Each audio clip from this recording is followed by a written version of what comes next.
Welcome to Coffee Break with Rachel Vigil, taking a daily look at the biggest stories in Denver sports and interacting live with you, the Coffee Break fam. So sit back, relax, grab a cup of joe, and enjoy your coffee break.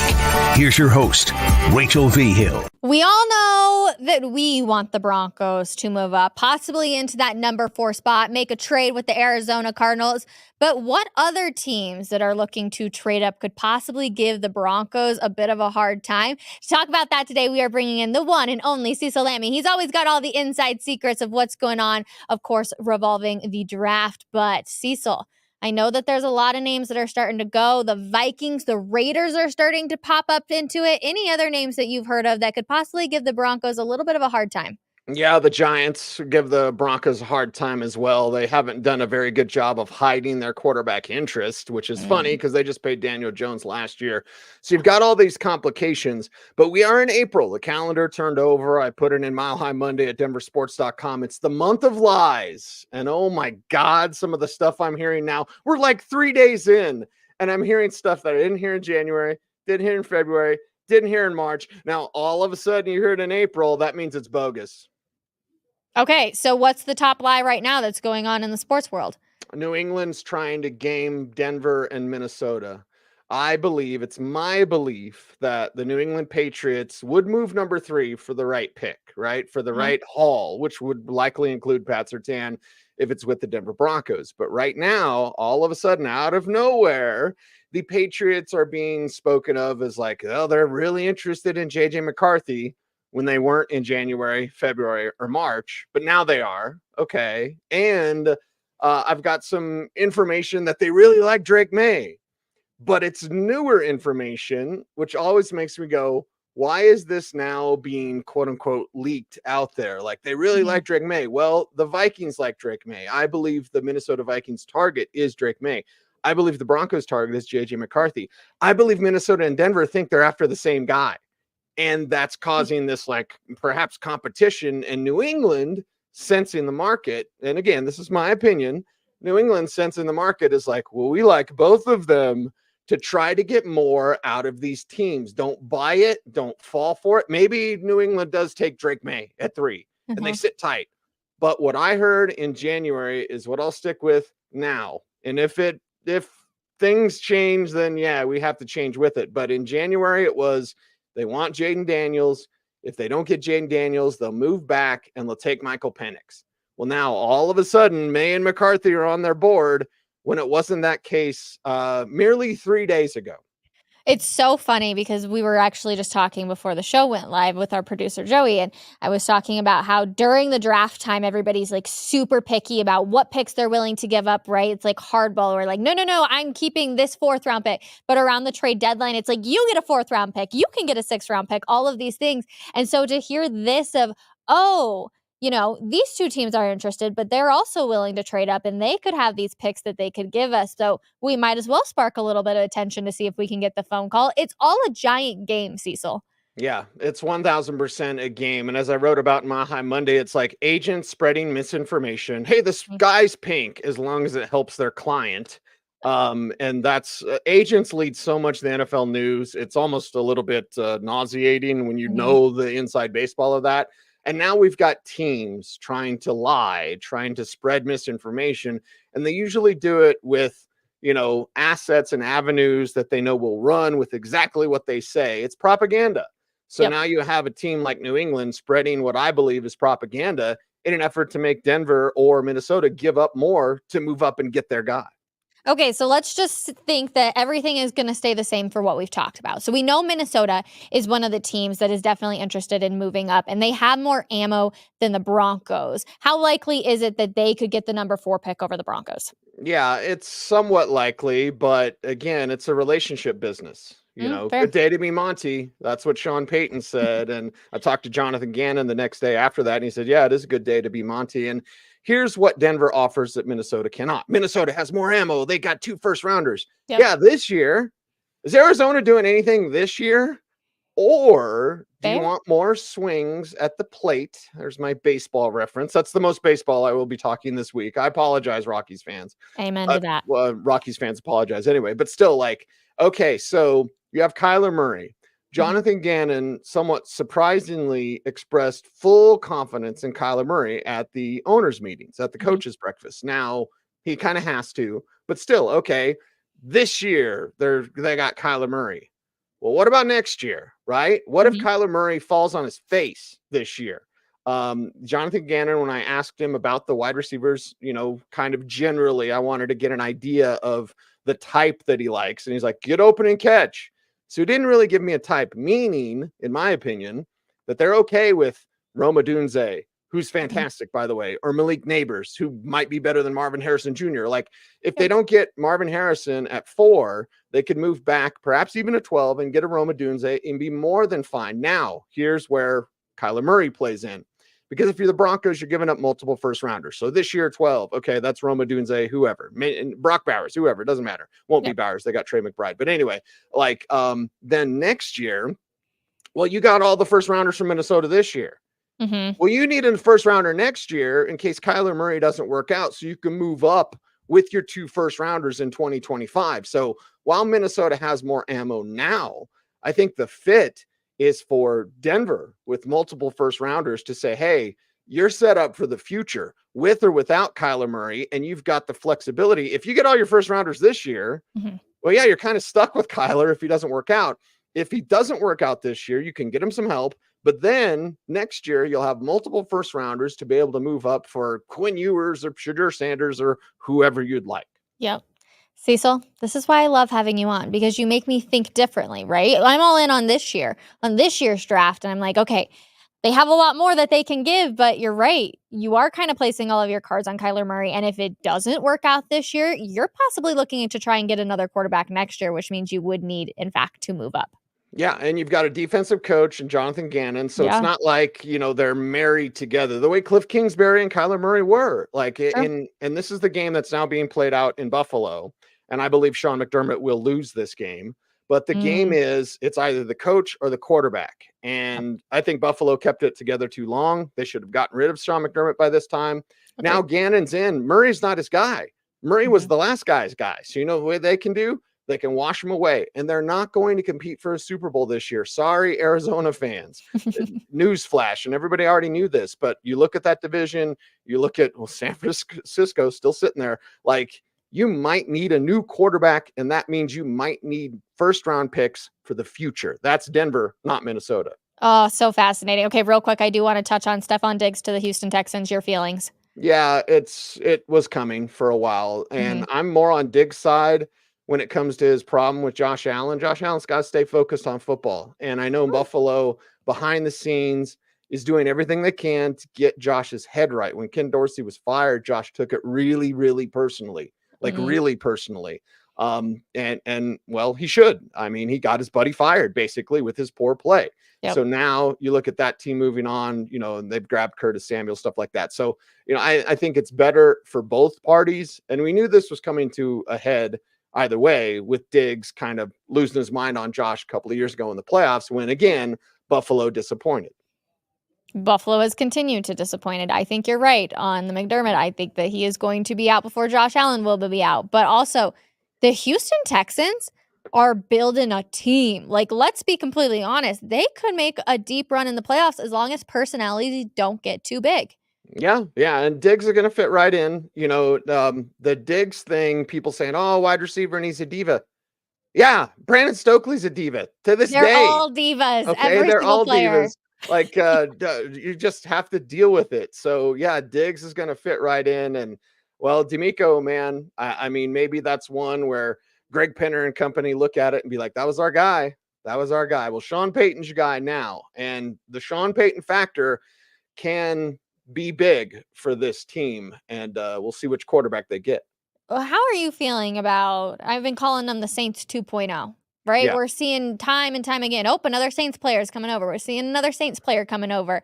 Personally, I'm a little anxious about it, but he always had a winning record, it seemed like, with the Saints. So what's your feeling on it? Yeah, I'd feel better if George Payton was making better picks. Sure. Sean Payton's best friend is Mickey Loomis. Mickey Loomis knows ball. Now, George Payton knows ball. I've said it time and time again. George Payton is a really good scout. He's not a good GM. It's a different skill set. You can't sit on your hands when it comes to the third day of the draft. And I understand some of our colleagues and former colleagues were like, why is Cecil so mad about the 5th round pick? Because you see that they can be Pro Bowlers. Your 5th rounder can be a 1st rounder if you're not sitting on your hands going, let's get a special teamer guy. No, let's get the 4.2 40 guy that's 6'4" and runs like a gazelle. How about that guy, right? So George Payton needs to have more boldness in the way that he approaches his team, specifically on day 3 of the draft. So I would feel much better about that. But I feel really good about Sean Payton, and here's why. Let's say Caleb Williams, on a scale from 1 to 10, with the pink phone and the pink purse and all that, Caleb Williams is a 10 out of 10, right? Mm-hmm. But Matt Eberflus is like a 1 on the coach's scale. So that's 11. Let's say Bo Nix is a 5, right? You sit at 5, you sit at 12, you take Bo Nix, he's a 5. Yeah. Sean Payton on a scale of 1 to 10 is pretty close to 10.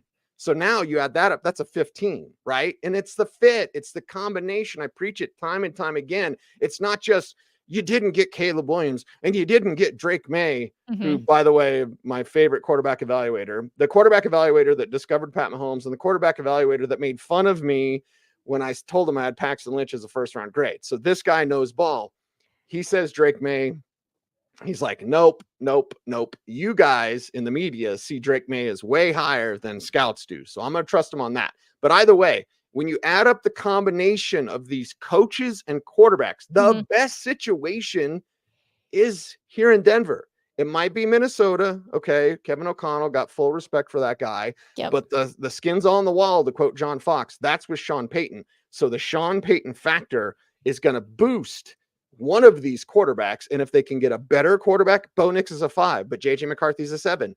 Sean Payton's a 10. Well, now that's 17 instead of 15. And you got Caleb Williams, Chicago. Great. You're going to screw them up. Chicago's never developed anybody. So like the Sean Payton factor, you got to ride with it, man. I don't want to say let's ride, but like you've got to go with the guy that Greg Penner completely trusts and the guy that all quarterbacks are excited to play for. Okay. So you've piqued my interest a little bit. Why aren't scouts all in on Drake May? Too much hero ball. I mean, that's just the Russell Wilson. When you get in the red zone, especially like when you get in the red zone, you got to be pretty tight and you got to take those points, even if it's a field goal. I don't like kickers. Don't think kickers are football players. I will save that diatribe for later, but like you can't have a guy that's throwing picks because he has arm arrogance. Yeah. And that's what Drake May clearly has. Now he can scoot, he can run. He's got the arm. He's got that driver, okay, that's fine. But when it's at its most critical moments, why are you making mistakes? Bo Nix under pressure has almost 9 yards per passing attempt. That's outstanding. Caleb Williams under pressure is at 3.9 yards per attempt. The second worst to Spencer Rattler. We got to stop the Spencer Rattler thing. Okay. Like he's not good, everybody. All right. Let's just, but if you can get him for a 5th or a 6th, Joe Milton, Devin Leary can sling it. Joe Milton has an absolute cannon of an arm. Spencer Rattler's not good, everybody. Okay. Can we please stop with that? He's so overhyped at the Senior Bowl. Like, oh my God, Spencer Rattler. Like, oh yeah, he's not good. Okay. It's just the way it is. That's the bottom line. So Devin Leary, Joe Milton, much better picks if we're talking about, hey, Spencer Rattler in the 5th round. Late overdraft him. Right. Well, I'm all in on Bo Nix. I'm here for Bo Nix. I like what Bo Nix can do. I like that he seems like he's got his head on straight, which I think does provide like a major bonus for a lot of these players. But let's just say that all of a sudden the Raiders enter the competition or the conversation, excuse me. They're 1 pick behind Denver, but they want to move up and try and get a quarterback. Have you heard any rumors about that, first of all? And if so, what does that even look like? Well, I'm Facebook friends with Antonio Pierce. Are you really? I've known Antonio since he was a player, but and I said hi to him at the combine, but I'm not saying like I totally talked to Antonio Pierce, but I totally believe in Antonio Pierce. Yeah. So have I heard any rumblings about that? McCarthy's more on the radar from what I know than it would be Bo Nix, but I'm glad that you're coming around to the Bo Nix thing. And I think that Broncos fans should be, because here's the other thing that you get with Bo Nix. I think you get 2 swipes then. We just talked about Sean McDermott, right? We're talking about Jonathan Gannon and everything. Yep. If you're Sean Payton and you get JJ McCarthy and has to sit a year, well, then when he's starting, he better be the man, okay? Because that's another year of sucking for this team. If you get Bo Nix, you can play him right now. You can play him right away. And in 2 years, if he's not the guy, You can go get another one. Now you'll be on a little shakier ground. George Payton probably won't be here. So it's like, if you're Sean Payton, this is about legacy. That's why this month, this draft, it's so very important. And God bless all other sports. God bless them all. But what matters most is the Denver Broncos. And what matters most for this team is their legacy of Sean Payton. If he picks the guy, if he picks the next Drew Brees, he's getting a jacket in the Hall of Fame, right? He's getting another Super Bowl. If he picks the wrong guy, it'll be like, oh yeah, they tried that Sean Payton thing. It didn't work out. This is legacy. This is so huge. And these decisions are hypercritical for the Broncos. What are scouts saying about Bo Nix? Because he was kind of high to begin with, and then it seems like he's kind of fallen a little bit off of the wheel in the conversation. So what are the scouts saying? I don't want to yell. I seriously don't. But it's a Wednesday. We can yell. When I hear people say like Bo Nix will be a second rounder, that's bogus. First rounder for 2 years. Scouts say the word supercomputer. Now, when you say that, and I've learned a thing or two, especially from my one buddy who discovered Pat Mahomes, I've learned a thing or two about quarterback evaluation. When they're smart and accurate, I want them. And Bo Nix is smart and accurate. Okay. He doesn't have the cannon. He can't really scramble. He kind of can. He moves better in the pocket than you give him credit for. But that's what works with Sean Payton. Exactly. And that's what Sean Payton wants. Again, it's about the combination. It's about the fit. So the fit is really good with Bo Nix. He doesn't fit everywhere, but damn it, he fits with Sean Payton. So when I hear stuff like supercomputer being thrown around, and then I look at his yards per attempt under pressure, which is number one by a rocket, 4 or 5 yards more, 5 yards more. Don't make me do math. 5 yards more than Caleb Williams under pressure. So you're saying, oh, he had micro passes. He had 150 passes at or behind the line of scrimmage last year. Micro passes, screen passes. One, that's a tougher throw. As a high school quarterback, I'll tell you, that's a tougher throw. Two, I look at it as a situation where I go, wait a second. Bo Nix, when he was under pressure, attacked. It's clear with the advanced data. So it's not like he was under pressure and he just kept throwing screens. If you pressured him, he'll kill you. So I like that idea about Bo Nix with the combination of Sean Payton. So we're just looking at the draft. Can you get Bo Nix at number 12, or are you still going to have to move up? No, Nix at 12. Nix at 12. Okay. And it's not overdrafting Mel Kiper. God bless him. And there's no me if there's no Mel Kiper. So I don't say anything negative about Mel. I think it's dumb when people do that. But he did say on some ESPN program, like, it's overdrafting Nix at 12. I don't believe so. Because again, he's been a first rounder for 2 years. It's not overdrafting him at 12. He should be a top 15 pick based on his resume and his skill set. Okay. So let's just say all hell breaks loose on draft night and all top 5 quarterbacks are gone. Where do you go? What do you do? Like, anything can happen in the NFL draft. While I do expect Bo Nix to still be there at number 12, let's just say it's not. So what do you do? Can you fire George Payton during the draft? Like, seriously, if quarterbacks are going like that and you can't move, like, come on, man.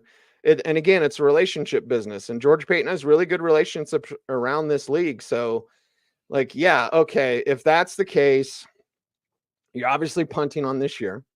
Okay. I mean, just it's a given. Michael Pratt's not saving you. All right. No. It's a 3rd round pick. And he's okay. He's all right. But he's nothing more than a backup. Spencer Rattler is not good. Joe Milton is interesting because he's smart. And he's got a rocket. But it was funny at the combine watching him during throwing drills because he throws it through the wall every throw. Yeah. Right. And his tight end, McAllen Castles, told me, like, Bazooka Joe, which he doesn't like that nickname, but he said, oh, Bazooka Joe, you'd be like 5 yards away. He's trying to throw it through you. So at the combine, watching Joe Milton throw, he was like taking his time and he was like really slow and deliberate. He was aiming and he was like lofting the ball. It's like, no, Bazooka Joe, let it rip, man. Yeah. Let it rip, but throw with a little bit more touch. So you take that guy as a late round, but he still needs, 2-3 years of development. You're looking towards next year. If you somehow don't get a quarterback in the first round, I still have the feeling the Broncos will move up. As I said in January, they will move up for a quarterback as high as they can. That's probably 4 or maybe 3 if New England can get off their damn high horse of like, we like everybody. Who do you like? Well, we like them too. We know who you like, New England. You can't lie. You ain't got to lie to kick it, Craig. You ain't got to lie to kick it. So what's the answer then? Is it Bo Nix over JJ McCarthy, or is it JJ McCarthy over Bo Nix? Well, if it's based on my grades, it's Bo Nix, but because I don't have JJ McCarthy in the first round. But Yeah. again, it's all about fit. And if you like the fit of JJ McCarthy, and that's why if it's Sean Payton's guy, let's say Sean Payton gets Michael Penix, and I would say Penix is very low on their list. Oh, good. They're doing their due diligence. All right. That's why they have the workout and they grilled him at the combine. But I would say Penix is probably 6 on their list. Okay. That's just a guess. It's an educated guess, but it's a guess. But if Sean Payton gets McCarthy and I have Nix over McCarthy, well, that's Sean Payton's guy. Let's go Broncos. So to me, it's Nix over McCarthy, but that's probably not the way this draft board is going to fall. McCarthy should go off the board, probably at 3 or 4. Okay, well, like we started this show, remember, April is the month of lies. You're going to be hearing a ton of different rumors spread. Cecil Lammey, as always, a pleasure. Thank you. Appreciate you. All right, Cecil Lammey, make sure you check out him and Andrew Mason every single weekday, 4 p.m. for Orange and Blue Today. They've got all the different rumors and secrets that are going on behind the scenes, so it's always a great listen to the over there. And to all of you, thank you so much for hanging out with us each and every single day. If you are watching us on YouTube, make sure you subscribe, like, comment down below. Are you more in on Bo Nix or JJ McCarthy? And we will see you guys tomorrow, 10 a.m. for an episode of Denver Sports Daily, and right back here at 12 p.m. for another episode of Coffee Break. Get back to work, everybody. Bye.